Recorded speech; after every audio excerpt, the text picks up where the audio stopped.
Hillel Fuld, whose brother Ari Fuld is a legend, doesn't need an introduction. Hillel doesn't need an introduction. Please sit, take a few moments, and thank you for coming. First, let me give you a hug. Today's a day that everyone deserves a hug.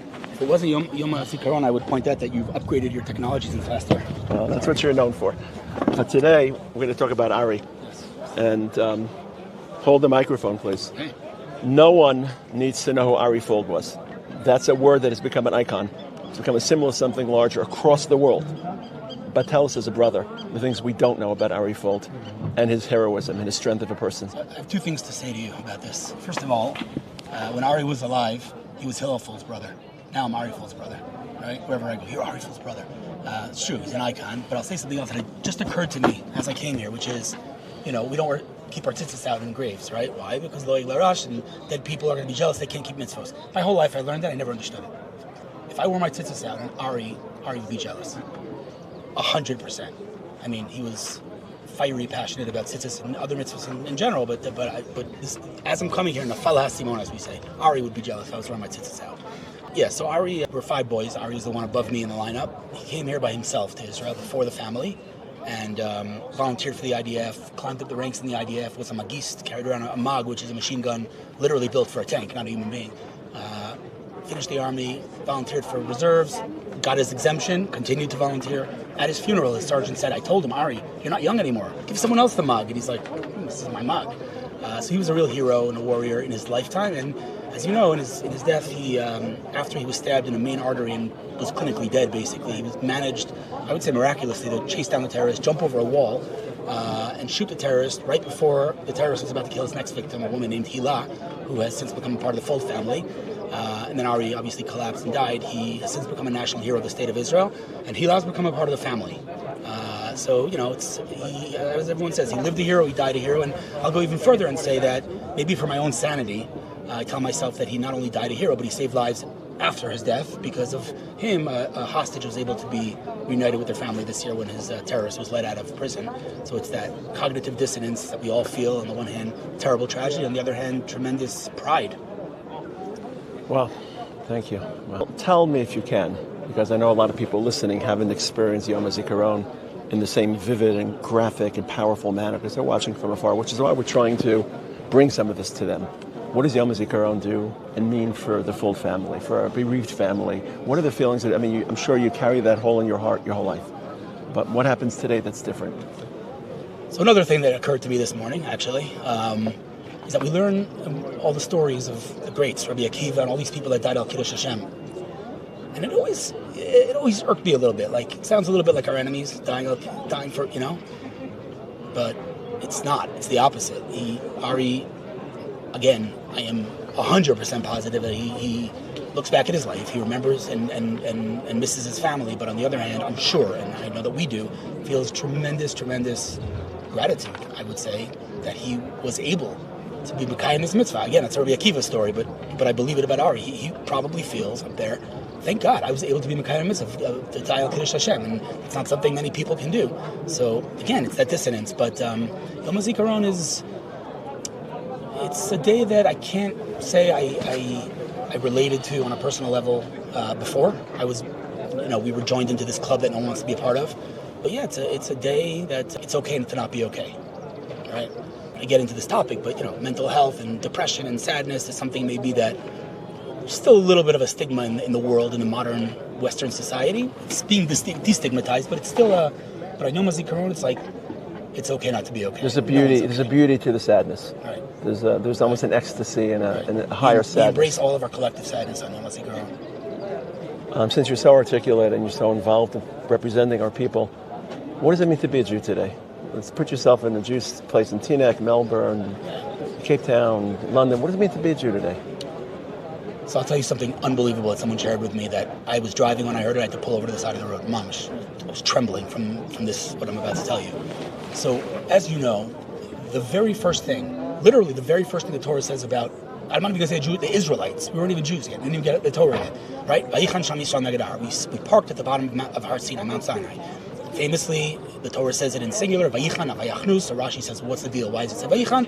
Famously, he says, Ki ish echad b'lev echad. We were united, we were like one man. So really, our essence as a nation is unity. When we're united in a very real way, we're strong. And when we're not united, unfortunately, our enemies smell that weakness. But listen to this. Ki'ish echad b'lev echad, right? Ki'ish.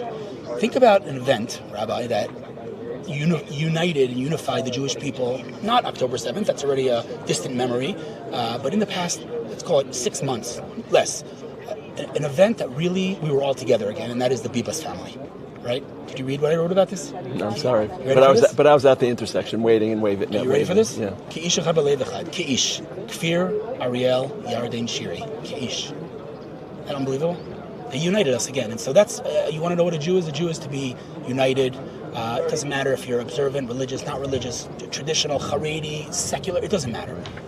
Everyone has a kippah on their head. It's a kippah shkufa or a kippah that you can see. They might not know they have a kippah on their head, but they have a kippah on their head. No, but the truth is, I always say that if we took the most secular, pierced, tattooed Tel Avivian and the most Haredi Jew in Bnei Brak and put them in a room together and made a list of 1,000 core values, they would share about 980 of them. We, as a society, especially in the era of social media, we focus on the 20. The reality is we are one and the same. We are family. And at the end of the day, when push comes to shove, someone said to me the other day, they asked their teenage daughter about, she wanted to come to Israel, aren't you worried? And this teenage daughter, I think she was 16 or something, said, in America, if something happens to me, people would keep driving, right?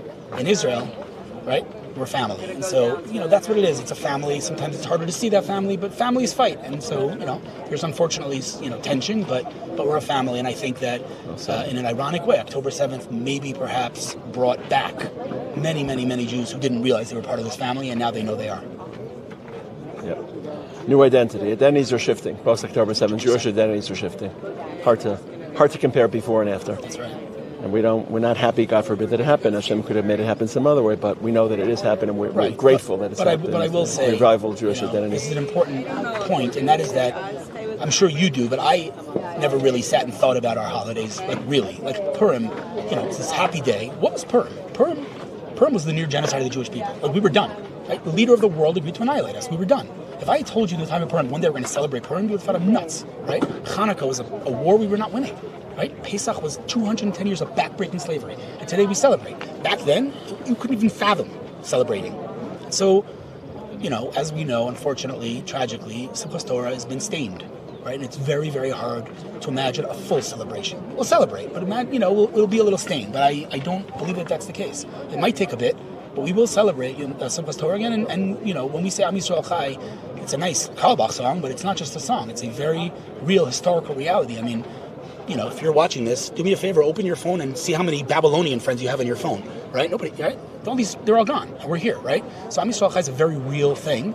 And just like we dance and celebrate all these other holidays, on Simchas Torah, we will dance again. We will.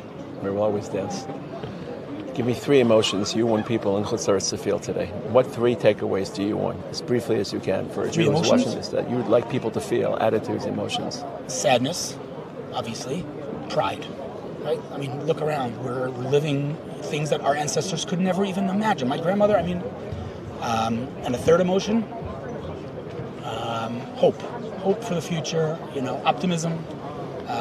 It's a hard time in our history. There's no sugarcoating that. But I believe, I know that this is one massive step towards the end of days, Mashiach, and, we're seeing miracles every day. And I know we don't believe that there are open miracles today. There's no Kriyas Yam Suf, but I don't know what you would call the Iron Dome or the David Sling or the Arrow. These are open miracles to me. In fact, the Iron Dome is the Ananei Kavod, right?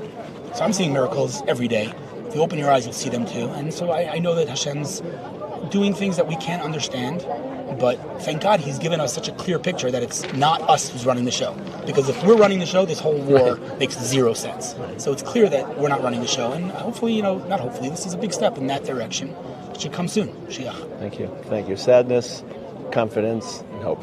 You talked about this being a giant step. Your brother was a giant. He took a giant step for all of us. And we owe him. He's a giant man. We owe him both in many ways. Right, we owe him a lot. Thank you. I just want to give a chance to some other people. I could listen to you all day. Thank you. I don't know what to say to you. Just that I appreciate you giving me the voice for other people to hear about Ari. If everyone could just add a little bit of a hug and a little bit, just to know that people care. That's right. We can't fill the void, but we can give it care. Right. Give people a hug on this day. Thank you, Rabbi. Thank you.